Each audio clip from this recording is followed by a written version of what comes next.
نو هغه د فارسي شعر خو به یې تاسې یاد وي، وای خشت اول گر نهد معمار کج تا ثریا میره و دیوار کج، وای الله تعالی وو او بل هیڅ شی نه. یو مستشرق وای د ما په مسلمانانو باندې له دې وجې حسد کیږي، نو سره له دې چې د اسلامي تاریخ هغه تر ټولو زرین اړخ چې ده، هغه با افتخاره اړخ چې ده، هغه تمدني اړخ ده، نو دا هیڅوک نه لري. څو پیړۍ دنیا د جهالت او د ګډوډۍ او د بېنظمۍ په یو حالت کې رایساره ده. نو د انساني تاریخ د پیل یا د خلقت د مبدا د دغه مرحلې د پیژندلو اهمیت په دې کې د په جبهه کې فارس او ایران او حتی تر افغانستان پورې د ټوله سیمه باندې د فارس امپراتوري وه. بلې خواته شام، سوریه او لبنان او فلسطین او اردن، دا ټوله سیمه پخوا د شام په نوم یادېدله. هلته حتی په افریقا کې مصر په هغه وخت کې د روم د امپراتوري یوه برخه وه. الحمد لله رب العالمين والصلاة والسلام على النبي الأمين وعلى آله وأصحابه أجمعين.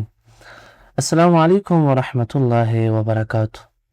بیا هم تاسو ته د زړه له کومې نه هرکلی وایو زموږ ځانګړې خپرونې ته، د اسلامي تاریخ پیژندنې دوهمې مرحلې ته.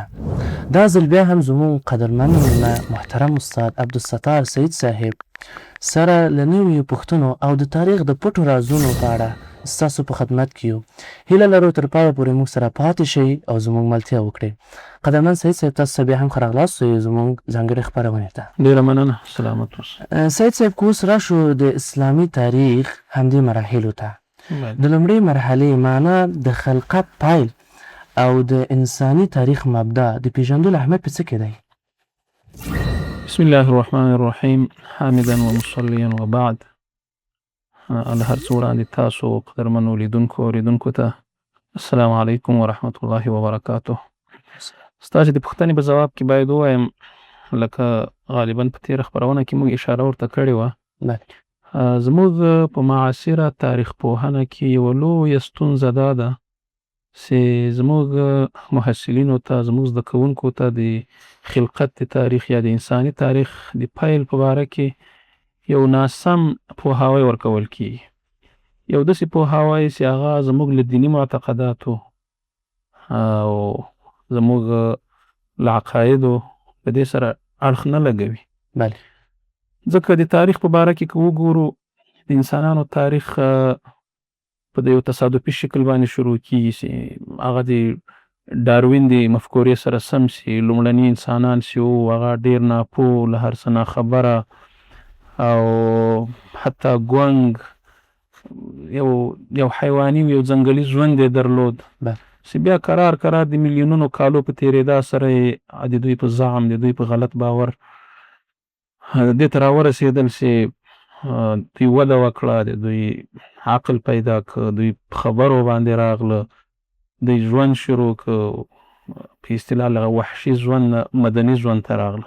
خو دا ډېر غلط باور ده، دا زموږ له دیني معتقداتو سره اړخ نه لګوي.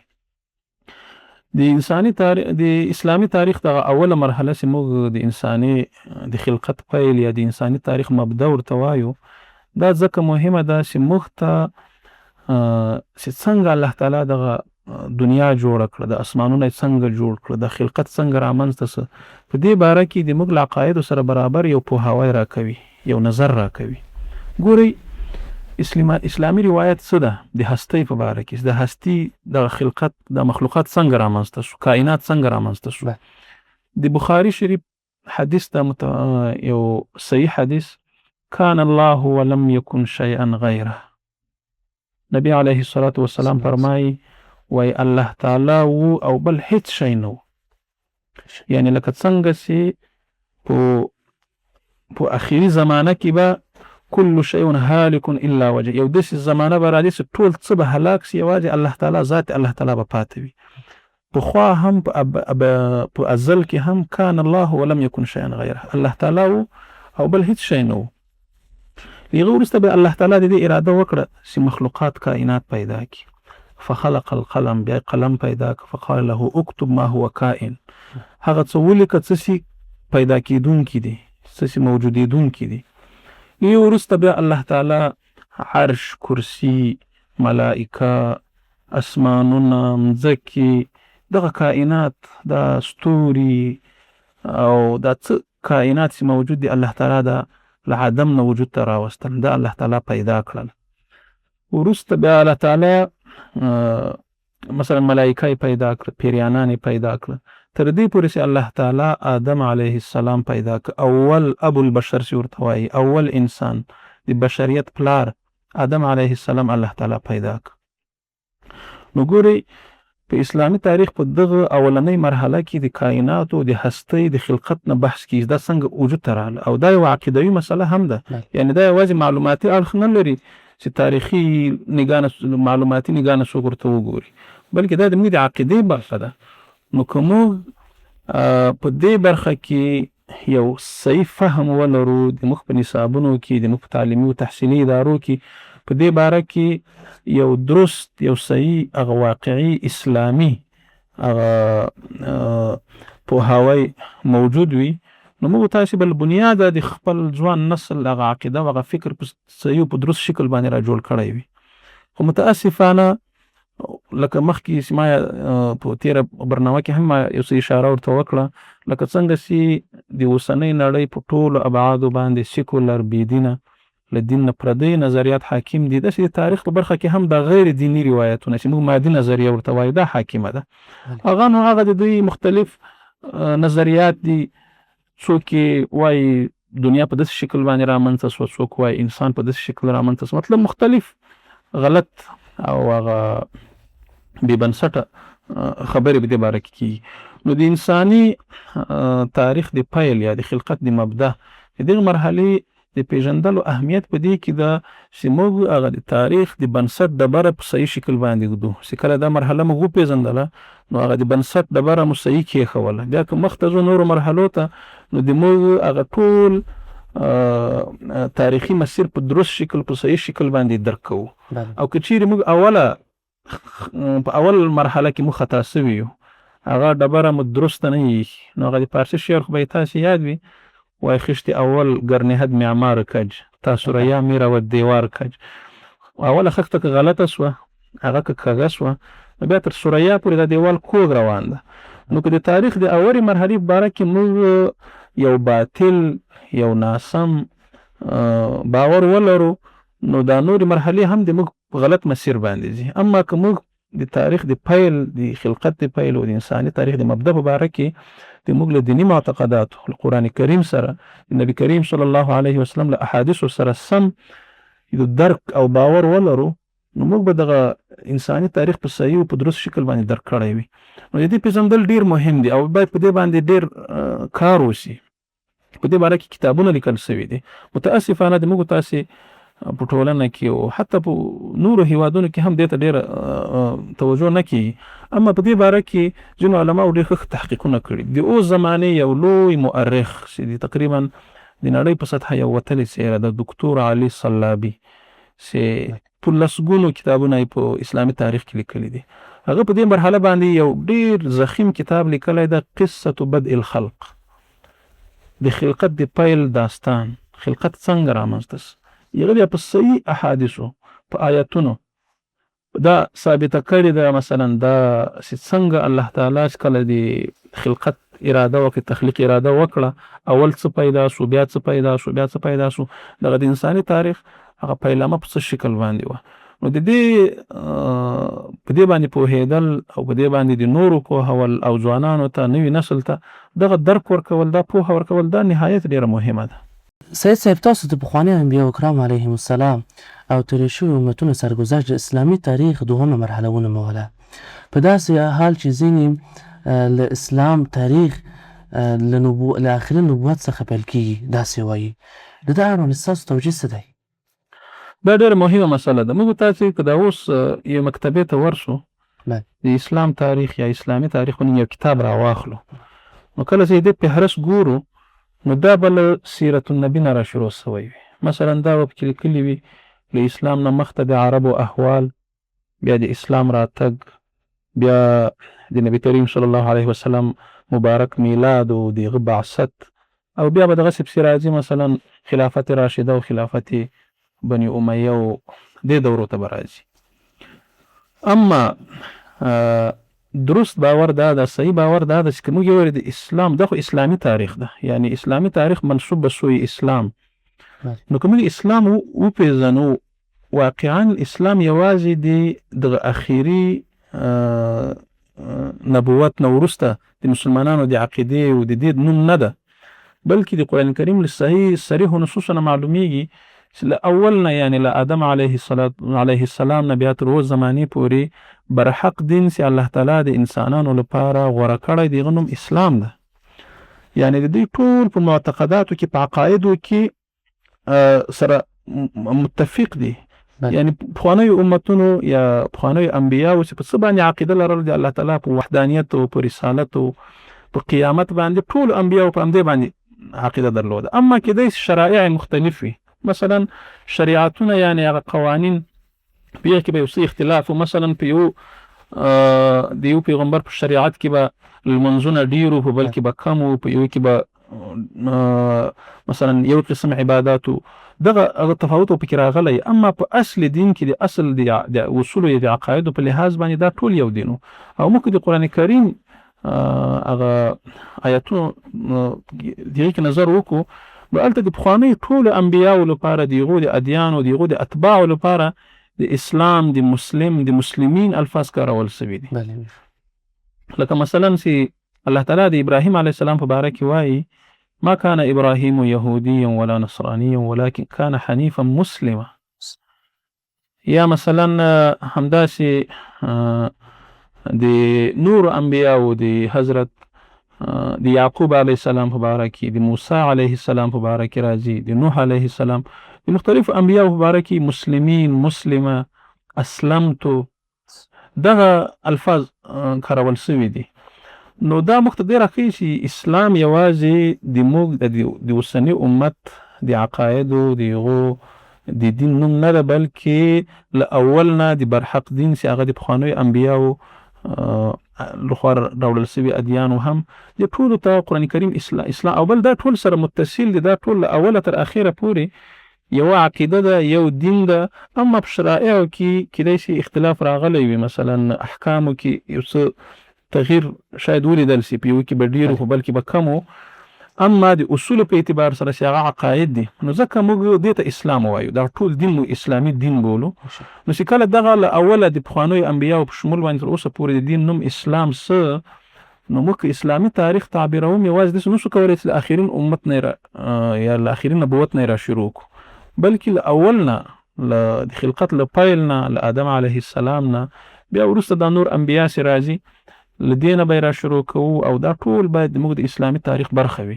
او په دې وروستیو کې ډېرو لیکوالانو دغسې کړي هم دي، حتی لومړني کتابونه که تاسې وګورئ، یعنې تاریخ هغه په لومړنیو پیړیو کې چې لیکل سوي دي، علامه ابن کثیر او دغسې تاریخ طبري او دا نور کتابونه چې لیکل سوي دي، په هغه کې داسې نه ده چې یوازې اسلامي تاریخ د آخري نبوت له مرحلې را شروع کېږي، بلکې هغه د خلقت له پیل نه د خلقت د پیل داستان بیانوي. پخواني انبیا مثلا د آدم علیه السلام او دغه واقعات پکې راځي.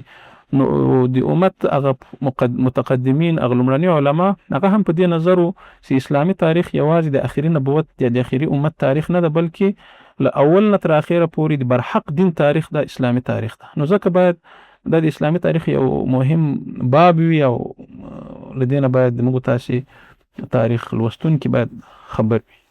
سید صاحب که اوس راشو د اسلامي تاریخ پاتې مراحلو ته، هغه چې د خاتم النبیین محمد مصطفی صلی الله علیه وسلم له پیدایښت نه پیل کیږي او تر اوسني عصر پورې دوام کوي، د دغو تاریخي پړاوونو په اړه کې مهرباني وکړئ وضاحت راکړئ.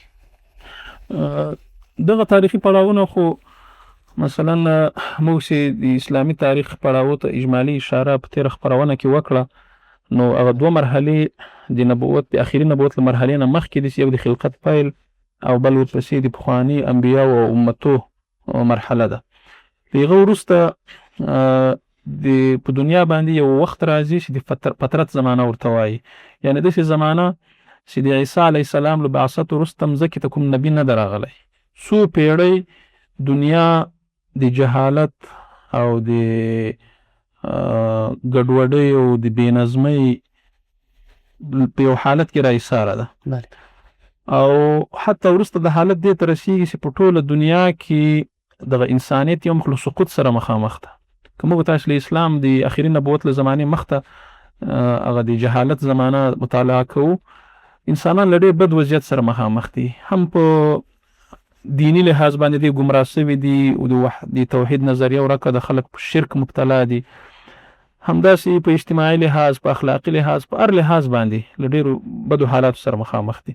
تر دې پورې چې الله تعالی په انسانانو باندې یو خاص فضل او خاص رحم وکړ او اخري نبی محمد مصطفی صلی الله علیه وسلم دی مبعوث، دی د انسانانو د هدایت لپاره راولېږل سه. نو له دې وروسته دغه مراحل شروع کیږي چې اوله مرحله یې اخري نبوت مرحله ده چې هغه بیا په دوه مرحلو ویشل کیږي، چې یو له بعثت نه مخکې او بل له بعثت نه وروسته. بیا له بعثت نه مخکې 40 کلنه مرحله ده، په هغې کې بعضې وقایع راځي چې موږ تاسې د سیرت النبي په کتابونو کې لولو. بیا له بعثت نه وروسته بیا په دوه مرحلو چې یو مکي دور ده او بل مدني دور ده، او مختلف حوادث، غزوات، واقعات پکې راځي چې تفصیل ته یې نه ځو، فقط اجمالا یې دلته ذکر کوو. بیا چې کله نبی علیه الصلاة والسلام له دنیا نه رحلت کوي، نو بیا ورپسې د راشده خلافت دوره شروع کیږي. د راشده خلافت په دوره کې اول ابوبکر صدیق رضی الله عنه دا د اسلام خلیفه ګرځي، او دی څه باندې 2 کاله یا 2 کاله شاوخوا دی د اسلام خلیفه ده. بیا چې کله دی وفات کیږي، د ده وروسته بیا حضرت عمر رضی الله عنه چې دوم راشد خلیفه ده، دی خلیفه کیږي. د حضرت ابوبکر صدیق صاحب د وخت هغه مهم وقایع چې دي هغه له اهل ردت یا له مرتدینو سره جهاد ده، ځکه د نبی علیه الصلاة والسلام له رحلت نه وروسته په جزیرة العرب کې ډیر قبایل چې هغه نوی په اسلام مشرف سوي وو، هغه لکه څرنګه چې ډلې په اسلام کې داخل سوي وو، دغه چې ډلې له اسلامه ووتل. څوک له زکات نه منکر سو، څوک مرتد سو، هلته نوي د نبوت مدعیانو په هغو باندې ایمان راوړ، مطلب له اسلام نه واوښتل. نو بیا د ابوبکر صدیق صاحب لومړنی کار دا و چې دغه مرتدینو په مقابل کې جهاد و، د هغو لپاره یې لښکرې تشکیل کړې او جهادي لښکرې یې ولېږلې، چې تقریبا د خپل خلافت په دغه اول کال کې دغه ټول دې سره دغو مرتدینو سره په جګړو باندې تیر سه. د خلافت په 2م کال کې د عراق محاذ ته او د شام محاذ ته څه لښکرې ولېږلې، خو مخکې له دې څه پرمختګ وکړي یا داسې ډېر پرمختګونه خو یې وکړل، ځینې سیمې یې ونیولې، خو په دې وخت کې ابوبکر صدیق صاحب وفات سه او د حضرت عمر رضی الله عنه د خلافت دوره راځي. د حضرت عمر رضی الله عنه د خلافت دوره په اسلامي تاریخ کې یوه ډېره پرتمینه، یوه ډېره له فتوحاتو ډکه دوره ده، ځکه د ده په وخت کې د اسلام قلمرو ډېر پراخ، یعنی له ده نه مخکې دغه اسلام یوازې جزیرة العرب ته خپور سوی و، د جزیرة العرب مختلفو اطرافو ته چې مکه مکرمه او مدینه منوره او طائف او یمن او مثلا بحرین او یمامه او خیبر او تر تبوک او دغه سیمې دا د مسلمانانو تر تسلط لاندې دي، د جزیرة العرب په داخل کې مختلفې برخې دي. اما د حضرت عمر صاحب په وخت کې اسلام تر شرق او تر غرب ورسید، یعنی یوې خواته په شرقي جبهه کې په عراق کې چې دا سیمې پخوا د پارس د امپراتورۍ تر واک لاندې وي، او فارس او ایران او حتی تر افغانستانه پورې چې په دې ټوله سیمه باندې د پارس امپراتوري وه، نو دغه ټولې سیمې فتح شوې. او بلې خواته شام چې اوسني دغه 4 هیوادونه پکې راځي چې سوریه او لبنان او فلسطین او اردن، دا ټوله سیمه پخوا د شام په نوم یادېدله. هلته حتی په افریقا کې مصر چې په هغه وخت کې د روم د امپراتوري یوه برخه وه، نو دا ټولې سیمې دا د حضرت عمر صاحب د خلافت په دوره کې فتح شوې. د اسلام قلمرو ډېر پراخ په شرق کې تر افغانستانه پورې صحابه کرام را ورسېدل، او د روم د فارس امپراتوري مکمله ونړېدله. د عراق د قادسیې په جنګ کې د فارس امپراتوري لښکرو ته ډېر دروند شکست ورکول سه. له هغه وروسته مدائن مثلا او نور مشهور ښارونه چې د ایران دا فتح شو، صحابه کرام تر افغانستانه پورې را ورسېدل، او هلته عراق او شام او فلسطین او مصر دا سیمې فتح شوې. اسلام ډېر پراخ سه، یعنی 10 کاله د دوی خلافت دوره چې وه دا د فتوحاتو او د اسلام د قلمرو د پراختیا یوه دوره وه، تر دې پورې چې دی د 24 هجري کال په اوله ورځ باندې چې د دې نه مخته دی په یو ډېر ناځوان مردانه برید کې د ابولؤلؤ مجوسي په نوم یو چا د سهار په لمانځه کې وواهه، زخمي که چې څو ورځې بعد د 24 هجري کال په اوله ورځ باندې د وفات سه، او د ده وروسته بیا حضرت عثمان رضی الله عنه هغه خلیفه سه. بیا د حضرت عثمان صاحب په دوره کې په اول مرحله کې لا اختلافات نه راپورته سوي، ځینې فتوحات وشو. مثلا د افریقا په محاذ کې مسلمانانو ډېرې سیمې ونیولې، حتی په افغانستان کې پرمختګ وکړ، ځینې سیمې نوې ونیول شوې. همداسې د ایران په شمال کې ځینې سیمې فتح شوې.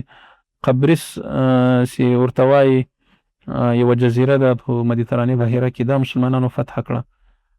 خو بیا داسې شو چې د حضرت عثمان صاحب د خلافت په اواخرو کې هلته ځینې بغاوتونه راپورته شو، باغیان راپورته شو، ځینې مشکلات جوړ شو. د هغه له وجې نه هغه د فتوحاتو سلسله ودرېدله.